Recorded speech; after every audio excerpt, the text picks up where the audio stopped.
Di antara ragam serat jangka Jayabaya, salah satunya bercerita tentang Syekh Subakir dan peranannya dalam membangun peradaban bangsa di tanah Jawa. Konon ada semacam perjanjian antara Sabto Palon sebagai pamomong atau danyang gaib tanah Jawa dengan Syekh Subakir sebagai penyebar agama Islam generasi awal di Jawa ini. Tersebutlah kisah tersebut dalam tulisan lontar kuno yang diperkirakan ditulis oleh Kanjeng Sunan Derajat atau setidak-tidaknya oleh murid atau pengikut beliau. Beliau berhasil menumbali Pulau Jawa yang terkenal angker dan wingit. Beliau juga berhasil bernegosiasi dengan Danyang Jawa, sang penunggu gaib tanah Jawa, untuk menyebarkan Islam di Jawa dengan beberapa syarat. Lantas bagaimana dan syarat apa sajakah yang harus dipenuhi Syekh Subakir tersebut? Mari kita simak ulasan selengkapnya hanya di Alikul Channel. Jangan lupa like, komen, share, dan subscribe. Nyalakan lonceng notifikasi untuk mendapat informasi terbaru, karena semua ini gratis.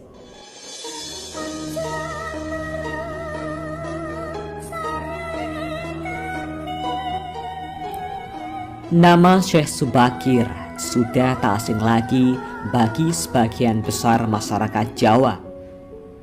Beliau merupakan generasi pertama Wali Songo yang dikenal sebagai orang yang berhasil menumbali Pulau Jawa yang terkenal angker dan wingit. Beliau juga berhasil bernegosiasi dengan Danyang Jawa, sang pelindung gaib tanah Jawa, untuk menyebarkan Islam di Jawa dengan beberapa syarat. Di dalam kitab Musarar diceritakan bahwa pada masa dahulu Pulau Jawa terkenal sangat angker dan kondisinya tak karuan. Pengaruh magis di tanah Jawa masih begitu kuat, di mana banyak jin dan setan menghuni setiap sudut tanah Jawa yang saat itu masih berpenduduk hutan belantara. Suatu hari, Sultan Turki saat itu, yaitu Sultan Muhammad I, mendapatkan petunjuk untuk melakukan penyebaran Islam di Pulau Jawa.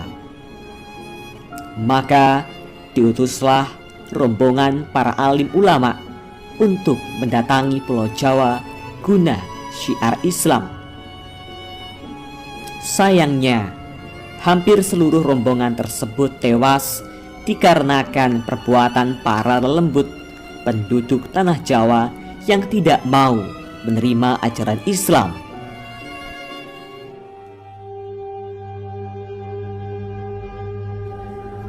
Mendengar kegagalan utusan yang dikirimnya membuat Sultan Muhammad I sedikit gusar. Akhirnya ia pun memerintahkan seorang yang terkenal alim, ahli ruqyah, memiliki kemampuan untuk berinteraksi dengan dunia gaib, serta memiliki keahlian dalam membabat tanah yang angker. Dialah Syekh Subakir, yang memiliki nama asli Syekh Tambuh Ali bin Syekh Bakhir, lelaki yang berasal dari tanah Persia atau yang sekarang lebih dikenal dengan negara Iran. Setelah mendapat perintah Sultan, Syekh Subakir langsung berlayar ke Pulau Jawa. Namun sebelum sampai ke Pulau Jawa, beliau terlebih dahulu mampir ke Praja Keling, sebuah daerah yang diduga terletak di India, untuk mengajak penduduk di Praja Keling agar mau menempati Pulau Jawa.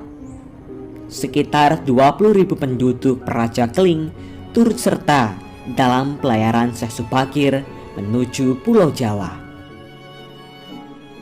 Sesampainya di Pulau Jawa, Syekh Subakir langsung menuju ke Gunung Tidar yang diyakini sebagai titik pusat dari tanah Jawa. Di puncak Gunung Tidar, Syekh Subakir memasang tumbal berupa batu hitam yang sudah dirajah. Batu tersebut dikenal dengan nama Aji Kolocokro yang mampu menetralisir daya magis negatif dari bangsa jin. Selama 3 hari 3 malam, batu tersebut mengeluarkan hawa yang sangat panas, sehingga membuat para lelembut terpaksa menyingkir ke laut selatan Jawa. Kegegeran di dunia gaib pun mengusik ketenangan Ki Semar Bodronoyo, sang danyang tanah Jawa, yang selama ribuan tahun khusyuk bertapa. Selanjutnya terjadilah adu kekuatan antara Syekh Subakir dengan Ki Semar selama 40 hari 40 malam. Sebab sama-sama kuatnya, akhirnya Ki Semar menawarkan sebuah perundingan kepada Syekh Subakir, yang mana menghasilkan sebuah perjanjian yang terkenal dengan sebutan Perjanjian Sabdo Palon. Syekh Subakir menyampaikan maksud kedatangan beliau ke tanah Jawa guna menyebarkan ajaran Islam, agama yang dibawa oleh Nabi Muhammad sebagai pamungkas agama Samawi. Kemudian Ki Semar pun memperbolehkan Syekh Subakir untuk menyebarkan agama Islam di tanah yang ia lindungi. Berikut dialog Sabdo Palon dengan Syekh Subakir yang terjadi di atas Gunung Tidar, Magelang. Dialog penulis turunkan adalah dialog versi imajiner yang penulis olah dari hikayat tersebut dengan bahasa penulis sendiri.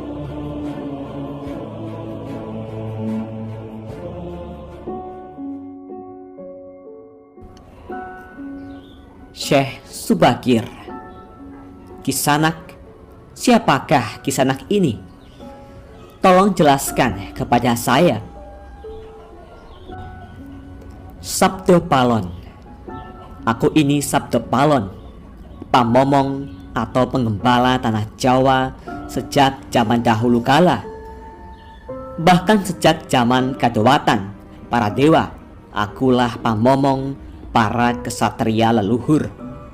Dulu aku dikenali sebagai Sang Hyang Ismoyo Jati, lalu dikenal sebagai Ki Lurah Semar Bodronoyo, dan sekarang zaman Majapahit ini namaku dikenal sebagai Sabdo Palon.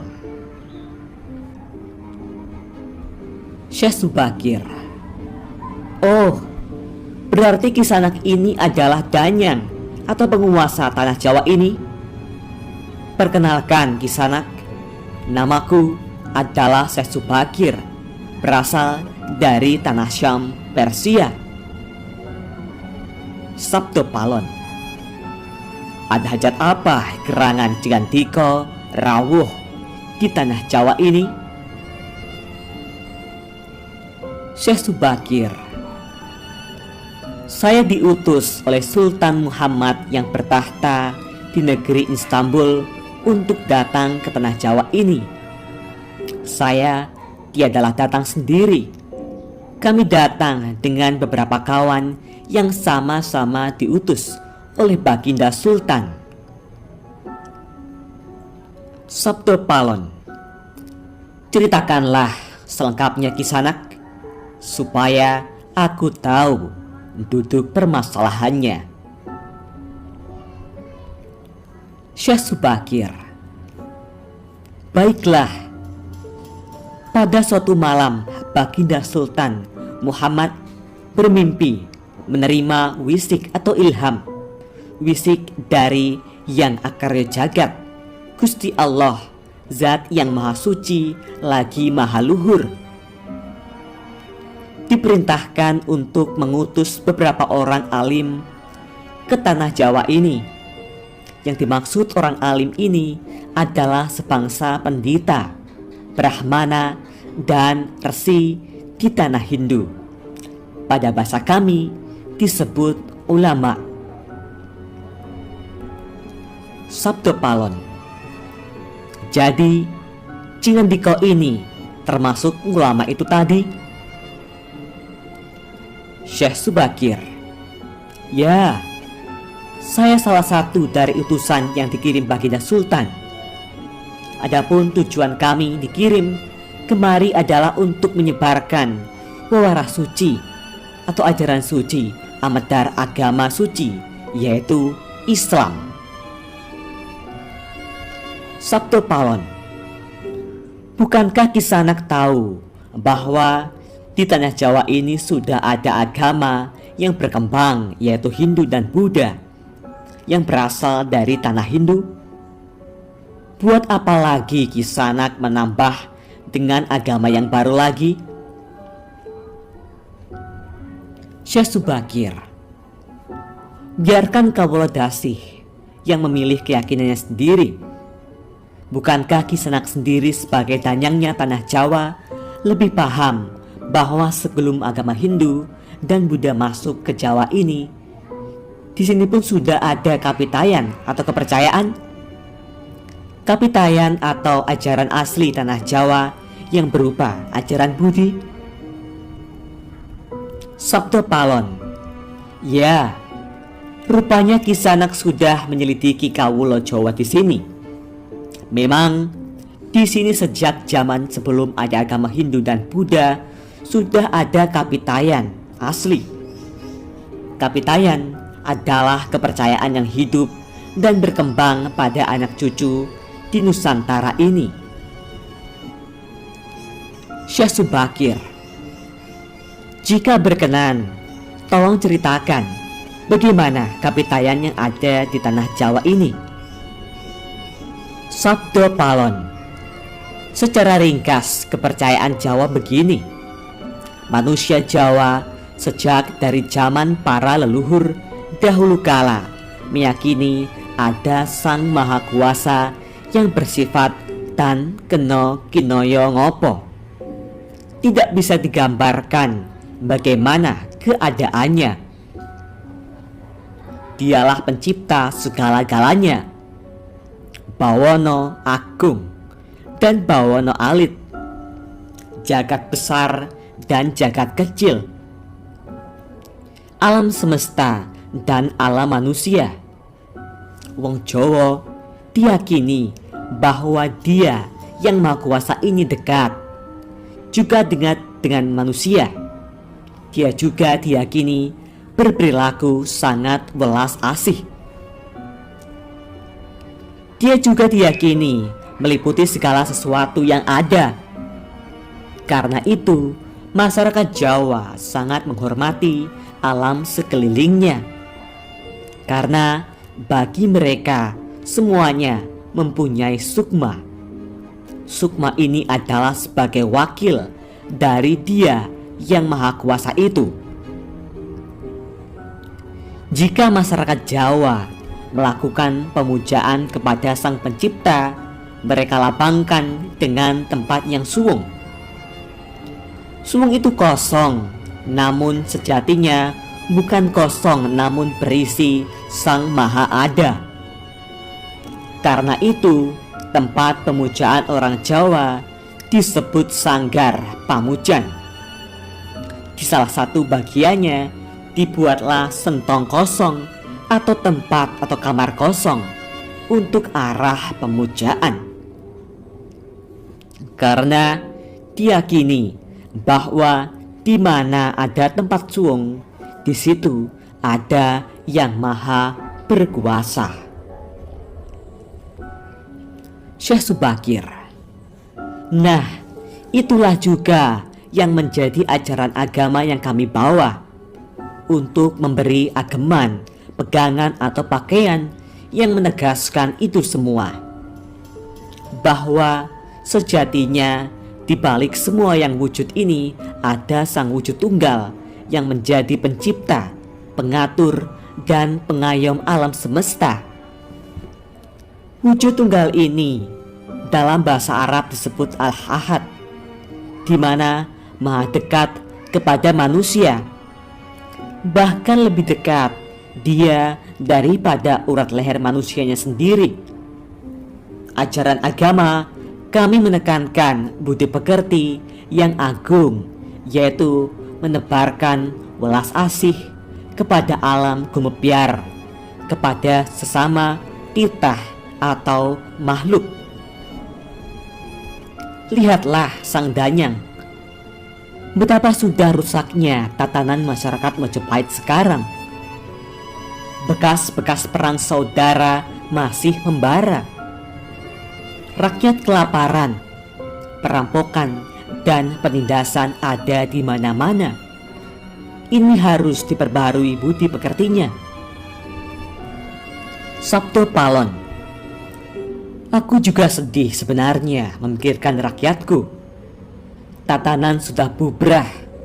Para pejabat negara sudah lupa akan dharmanya.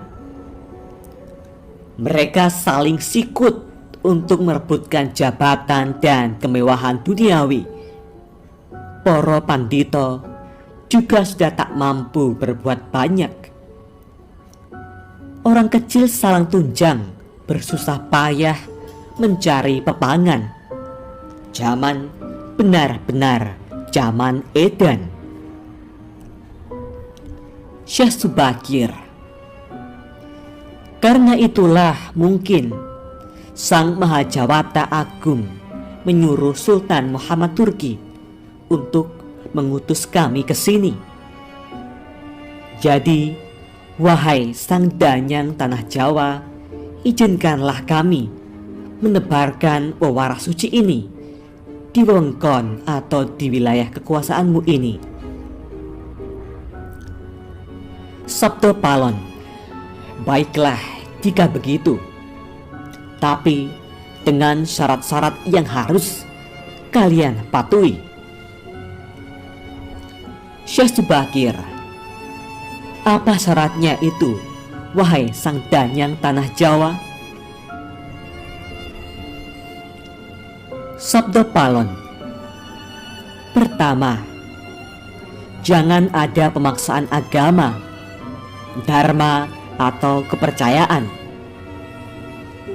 Kedua, jika hendak membuat bangunan tempat pemujaan atau ngibadah, buatlah yang wangun bangunan, luarnya tampak cakrak atau gaya Hindu Jawa, walau isinya dalamannya Islam. Ketiga, jika mendirikan kerajaan Islam, maka ratu yang pertama harus dari anak campuran. Maksud campuran adalah jika bapaknya Hindu, maka ibunya Islam. Jika bapaknya Islam, maka ibunya harus Hindu. Keempat, jangan jadikan wong Jawa berubah menjadi orang Arab atau Parsi. Biarkan mereka tetap menjadi orang Jawa dengan kebudayaan Jawa walau agamanya Islam. Karena agama setahu saya adalah dharma, yaitu lelaku hidup atau budi pekerti.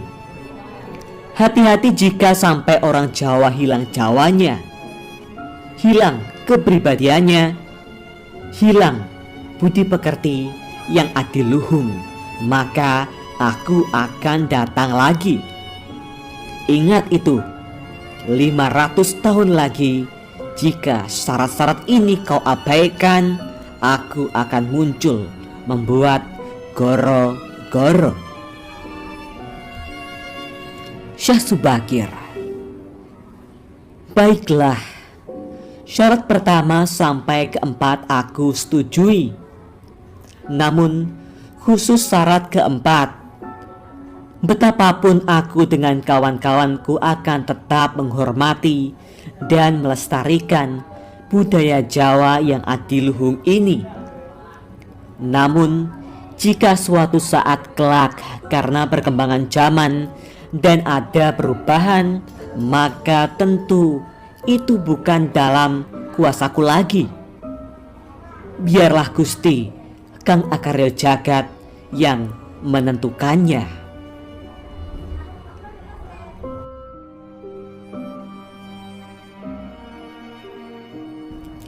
Itulah tadi percakapan antara Sabdo Palon dan Syekh Subakir. Memang susah untuk mengetahui keadaan, asal-usul, atau gambaran kondisi sebuah masyarakat nun jauh ke masa lalu. Semakin jauh masa itu, semakin gelap gambarannya. Namun, upaya-upaya ahli sejarah dan lainnya untuk menguaknya patut dihargai. Paling tidak ada sedikit gambaran yang mungkin bisa kita lihat, meski tidak sebenarnya benar 100%. Bahwa kata Jawa itu bisa diartikan gemati, perhatian, menghargai, menyayangi. Jadi siapapun mereka bisa melakukan itu semua di Pulau Jawa ini akan menjadi leluhur Jawa, entah dia dari belahan dunia manapun. Itulah tadi bunyi perjanjian Sabdo Palon dengan Syekh Subakir. Semoga gambaran kisah yang nun jauh di masa lalu ini bisa dijadikan sebuah mawas diri. Dan jangan sepenuhnya kisah ini ditelan mentah-mentah dan selalu ambil sisi positifnya. Bagaimana tanggapan Anda semua mengenai asal-usul penyebaran agama Islam di tanah Jawa ini? Apakah Anda mempercayainya? Tulis komentar Anda di kolom komentar. Jangan lupa like, komen, dan subscribe. Jangan lupa bagikan informasi ini, semoga bermanfaat. Nantikan video terbaru selanjutnya hanya di Aliku Channel. Terima kasih.